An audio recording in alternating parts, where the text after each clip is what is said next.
Okay, so today we're jumping into something that's been uh, all over social media lately, these so-called dopamine patches. Right, specifically the ones from Kind Patches. Exactly. And the big promise they're making is what, like 8 hours of mental wellness support? Yeah, delivered transdermally. Yeah. So the idea is it goes straight through your skin into the bloodstream. Completely bypassing your digestive system. That's the hook. It is the hook. But, the first thing we have to ask is, does the delivery method actually make sense for what they're trying to achieve? Okay. Like, what are the ingredients, and can they even get through the skin barrier effectively? Yeah.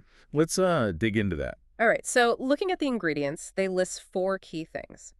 Mucuna pruriens extract, Yeah. zero point 0.5 HTP, lion's mane mushroom, and rhodiola extract. Okay. And the mucuna pruriens part, that seems to be the sort of exciting bit, right? Because it contains LDOPA. It does. And LDOP is the chemical precursor to dopamine.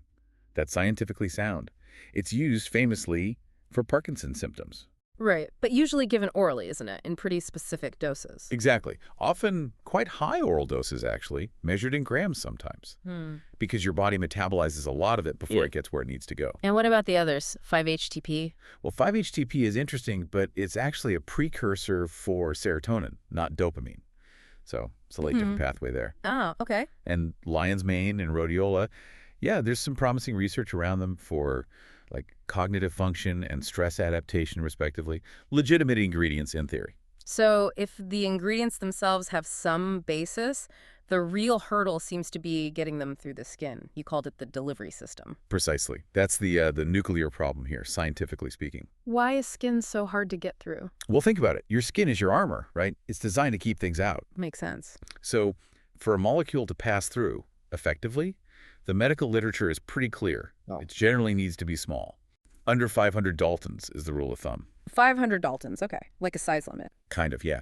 And it needs to be fat-soluble or lipophilic. It has to be able to sort of dissolve through the fatty layers of the skin. So how does that apply to these patch ingredients, like LDOP or the botanical extracts? That's the major issue. LDOPA itself, while not enormous, isn't ideal for skin penetration. And botanical extracts, they're often complex mixtures of many compounds, some potentially way too large or just not fat-soluble enough. It's a real challenge. But wait, the company says they have a special formulation that overcomes this barrier. Isn't that how, like, nicotine patches or hormone patches work? They have tech to make it happen. That's a fair point, and yes, pharmaceutical patches use sophisticated technology. But here's the critical difference.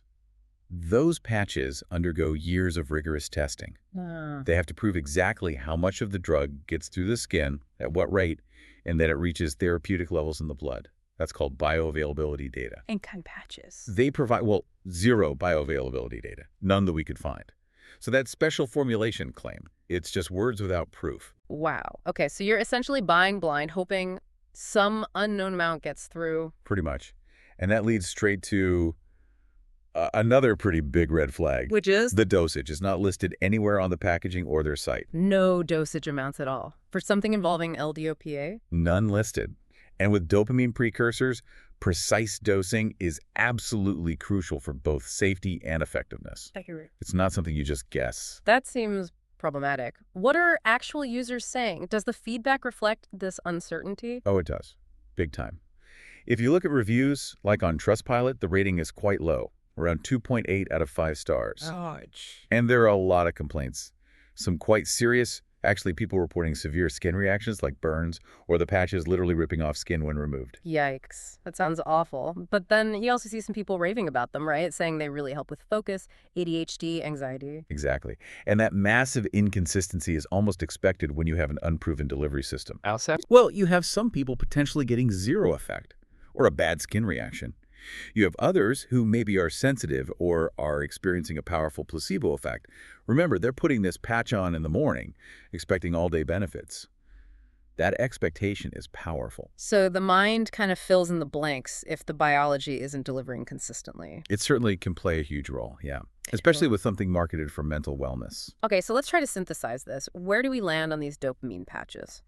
Well, the bottom line seems to be the ingredients themselves, like mucuna pruriens, lion's mane, they have some scientific basis when taken orally or studied in other contexts. Right. But there's basically no solid evidence provided by the company that these ingredients in these patches can actually get through the skin barrier in amounts that would have a meaningful therapeutic effect. So the practical takeaway for you, the listener, is what? Be wary. I'd say be very wary. You're paying a premium price for a delivery method that isn't proven, with no idea of the actual dose you might be getting, if any. And there's a documented risk of skin irritation for some. If someone is interested in the potential benefits of, say, LDOPA precursors or rhodiola. Then the much more reliable, scientifically validated approach is to look into reputable oral supplements where you know the exact dose you're taking. Makes sense. Get the dose right through a proven method. Exactly. Okay, so maybe a final thought to leave everyone with. Something to chew on. Yeah, I think it comes down to this. Considering the company suggests putting this patch on for all-day benefits, ask yourself what's the real difference between using ingredients that sound good on paper versus achieving scientifically verified therapeutic levels in your bloodstream? Is the convenience of a sticker worth the scientific uncertainty and potential risks? A good question to ponder. Question the science behind the shortcuts.